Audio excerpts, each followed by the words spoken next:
The case of the borrowed laptop. Date, August 15, 2023. Judge Judy, good day everyone. We have a case before us involving the plaintiff Mr. Lawson and the defendant Ms. Ramirez. Let's proceed with both parties taking their seats. Mr. Lawson and Ms. Ramirez settle in. Judge Judy, Mr. Lawson, please begin by sharing your side.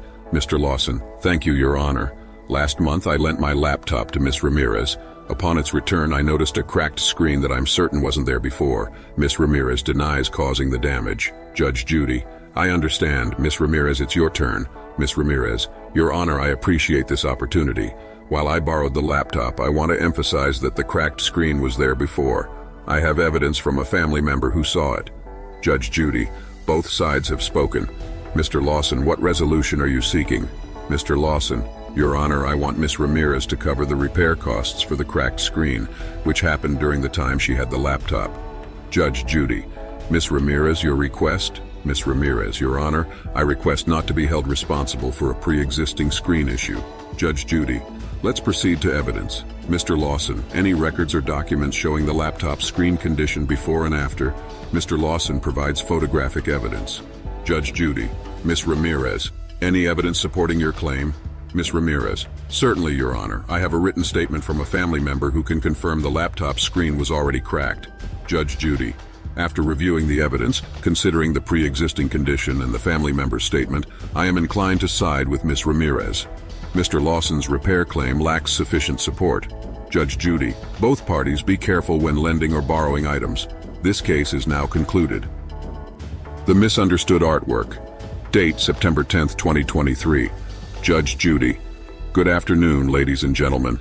We have a case before us involving the plaintiff, Mr. Anderson, and the defendant, Ms. Walker.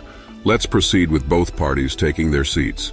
Mr. Anderson and Ms. Walker settle in. Judge Judy, Mr. Anderson, please begin by sharing your side of the story.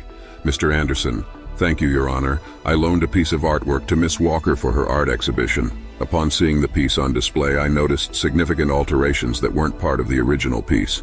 Ms. Walker denies making any unauthorized changes. Judge Judy, I understand.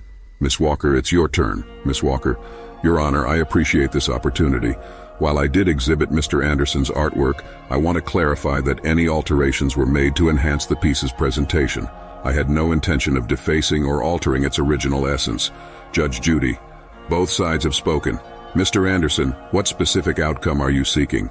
Mr. Anderson, Your Honor, I want Ms. Walker to cover the restoration costs to bring the artwork back to its original state.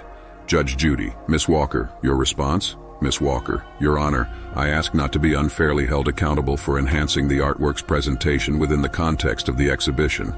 Judge Judy, let's move on to examining the evidence. Mr. Anderson, can you provide any records, photographs, or documents that showcase the artwork's original state? Mr. Anderson presents photographic evidence. Judge Judy, Ms. Walker, do you have any evidence to support your claims? Ms. Walker, certainly, Your Honor. I have a documented explanation from an art critic who praises the enhancements I made to the artwork's presentation. Judge Judy, after carefully reviewing the evidence and considering the arguments, I find myself leaning towards Ms. Walker's perspective. Her intention to enhance the artwork's presentation seems well-founded and aligned with the context of an art exhibition. Judge Judy, therefore I am unable to support Mr. Anderson's claim for restoration costs.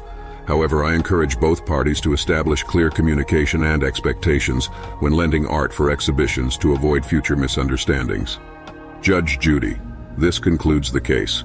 Parties are advised to reflect on the importance of effective communication in art collaborations.